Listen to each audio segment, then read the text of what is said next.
What's going down, YouTube family? It's your boy Mike Macklin, aka Money Mike, the financial Thanos, because I'm snapping my fingers and I'm turning your financial problems to dust. Hey, I want to welcome you to my channel. Thank you so much for all the love and support. Appreciate it, appreciate it, appreciate it. If this is your first time tuning in, hey, do me a huge favor. If you enjoy this video, make sure you hit the like button and hit the subscribe button, hit the notification bell. That way you know every single time I drop a new video so you won't miss a thing.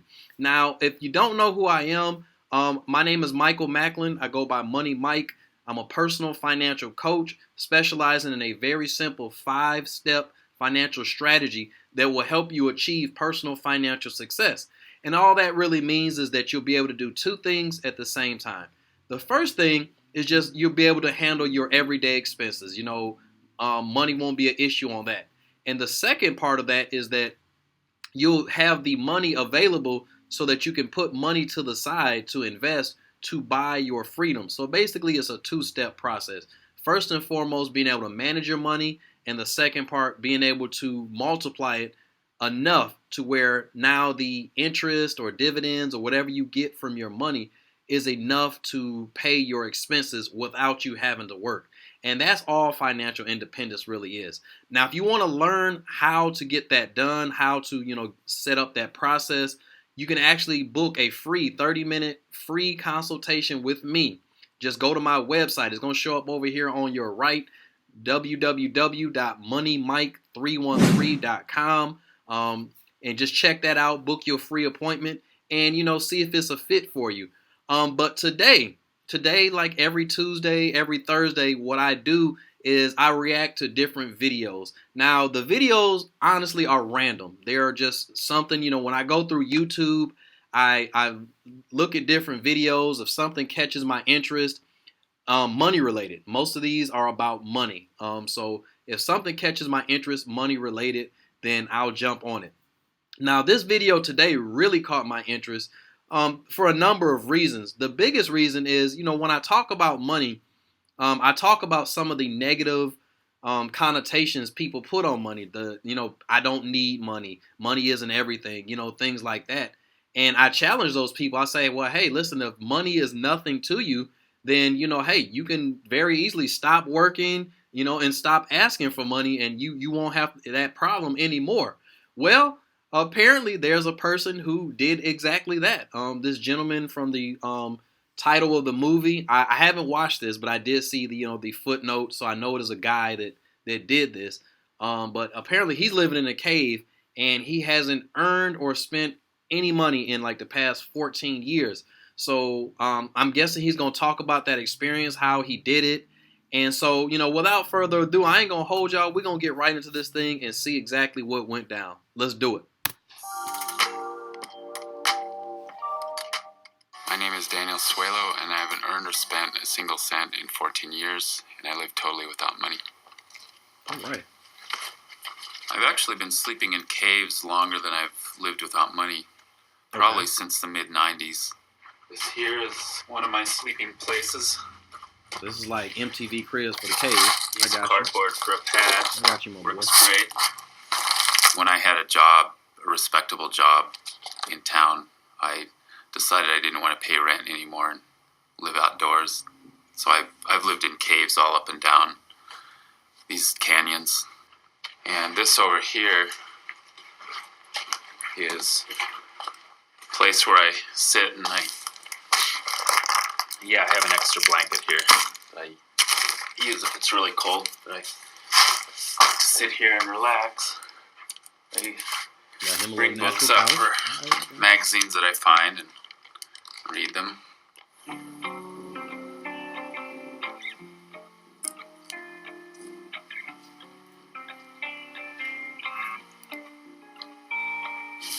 I'm collecting some onions.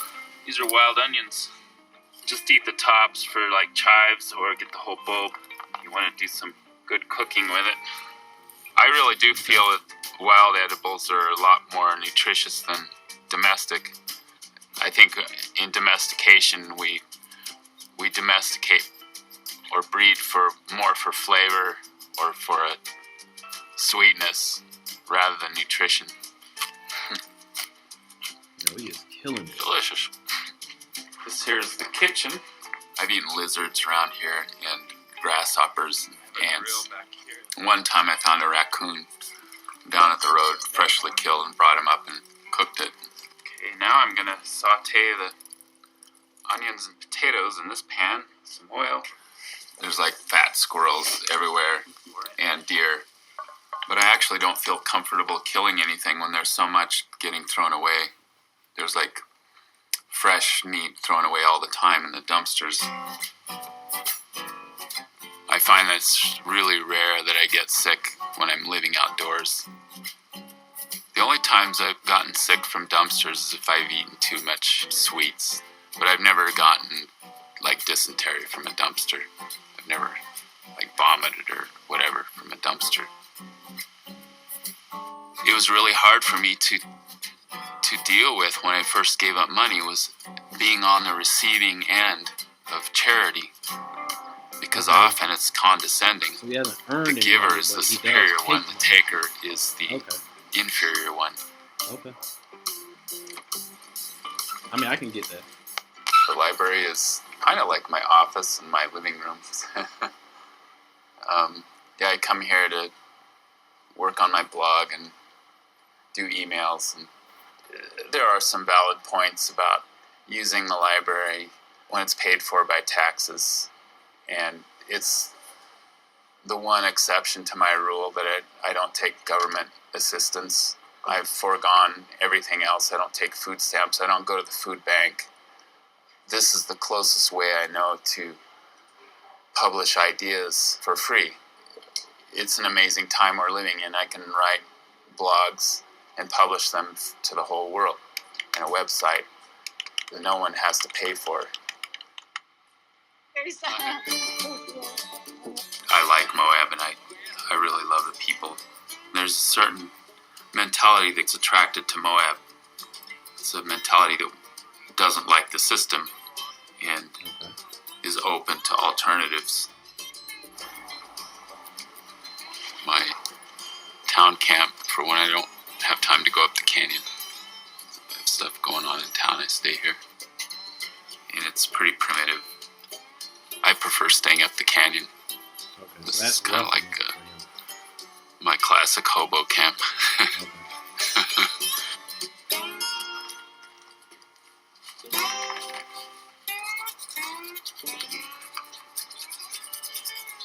Christianity, the Bible is very important to me, and I do feel like it influenced my life deeply. My father, he became a minister of a church. My mother, she got us reading the Bible a lot growing up. I taught them God's Word. I just believed that this is what I was supposed to do. He was a good thinker, even as a child.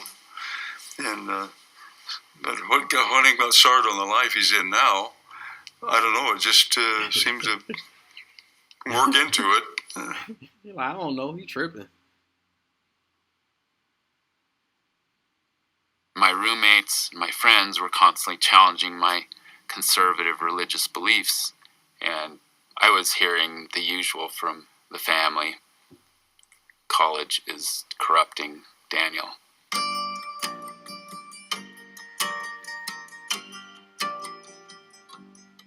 That's actually where I felt like I rejected my faith, when I was in the Peace Corps. In a lot of ways, I thought of myself as some kind of, like, I'm here to set Christianity straight, because it's off the path. Why is it that we're not following the teachings of Jesus? Like, why is it that we just worship this icon but don't actually practice these things? Okay. Yeah, I feel like we should stop worrying and live like birds. That's basically a paraphrase of the Sermon on the Mount. The birds don't worry, and they don't carry around possessions, and they don't worry about money, and they get everything they need. I'm employed by the universe. Okay. Since everywhere I go is the universe, I am always secure. Life has flourished for billions of years like this. I never knew such security before I gave up money. Wealth is what we're dependent upon for security. My wealth never leaves me.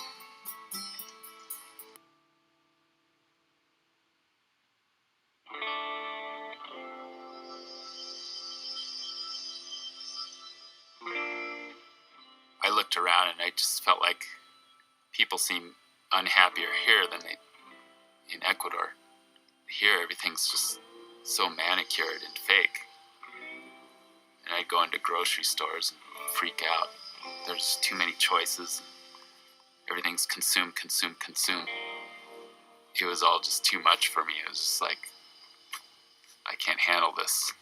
And my depression just felt like it kept getting worse. I didn't see how it could get any worse, but it just kept sinking more and more. And thinking more and more about suicide a lot. And I thought, something's wrong.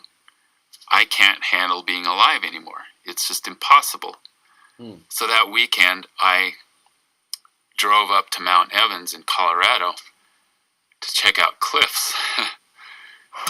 So I went up the road a ways and did a U-ey and then gunned the gas. The last thing I remembered, the edge of the cliff hitting the floorboard of the car. Then it was just blackness after that. I opened my eyes. I didn't feel anything. It was just numbness. But I looked up and everything was red. The blood was in my eyeballs. And I remember thinking, oh shit, I'm still alive. And then I just remember blacking out again. And then the next thing I remembered, I woke up and I was at the side of the road. And I was like, wow, how did I get up here? If I heard this car coming down from the summit. And I kept going back and forth between wanting to live and wanting to die. And as he got closer, I was thinking, I don't want him to see me here. I just want to die. And I hope he passes me by. Sure enough, he passed me by and went on. And as he went by, I remember thinking, that fucker. What's the matter with people? Yeah, people are pretty jacked up sometimes. And then I started praying that somebody would come and find me. And sure enough, another car was coming down. And I was like praying that it would stop. And then he stops. And I just blanked out again. Well, at least he stopped. I didn't understand at first why in the world he wanted to commit suicide. One reason was he was gay.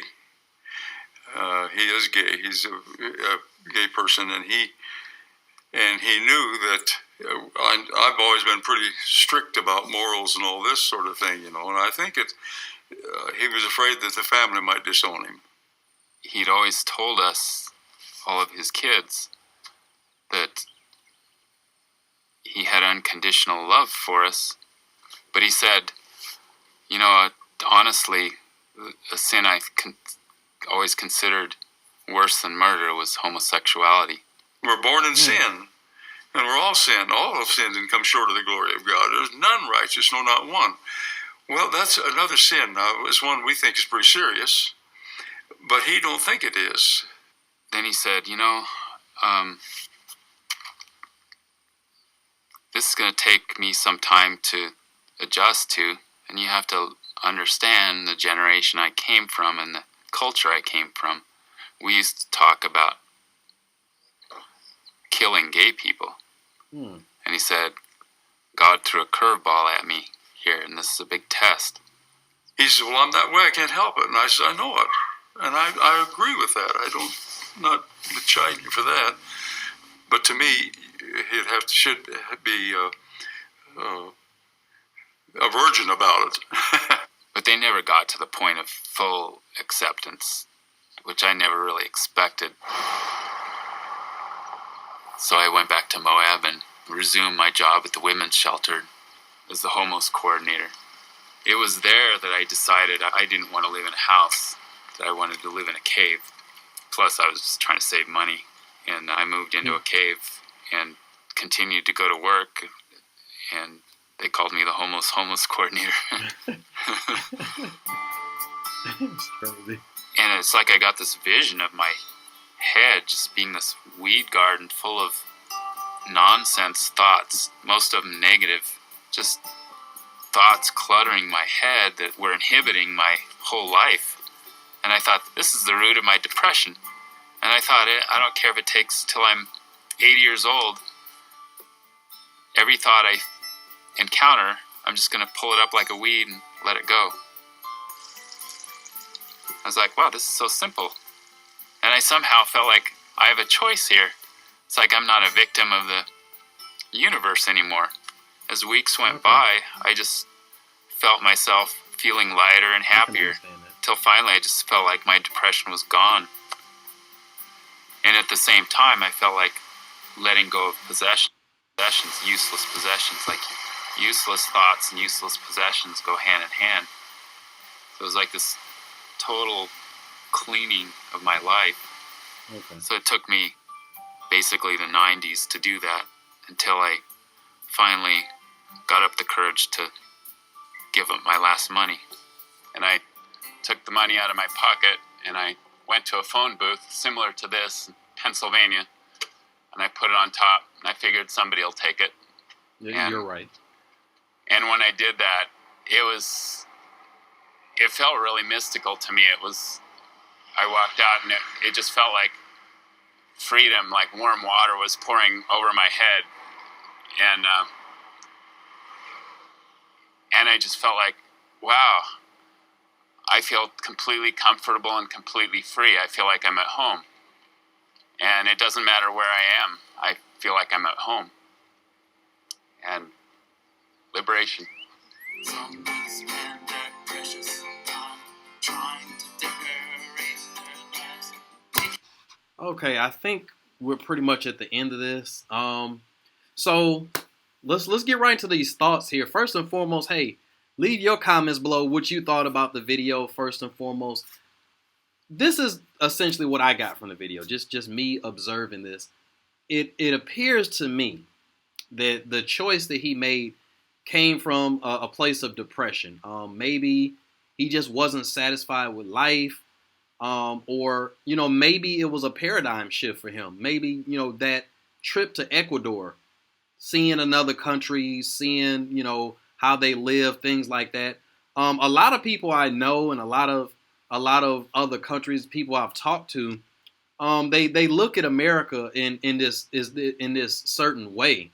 That we're arrogant, that we're greedy, that we're overly decadent, that we're spoiled.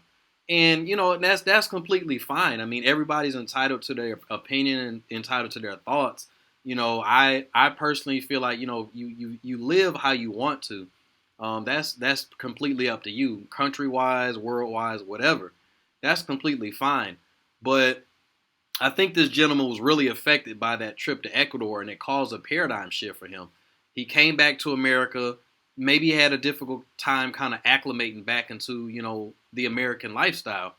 And he decided, hey, maybe he wanted to try an alternative lifestyle. Nothing wrong with that. Nothing at all wrong with that. And, in a lot of ways, it helps you become more resourceful. Just looking at, the gentleman, what he's done, he's learned more, I guess, about, plant life, food that you can eat, different, animals you can eat, things like that. He's decided to, utilize, the dumpsters, the food that we throw away as ways to nourish himself. He's used a library to kind of get his viewpoints out. And these are all, very, inexpensive or free for him, ways to live your life.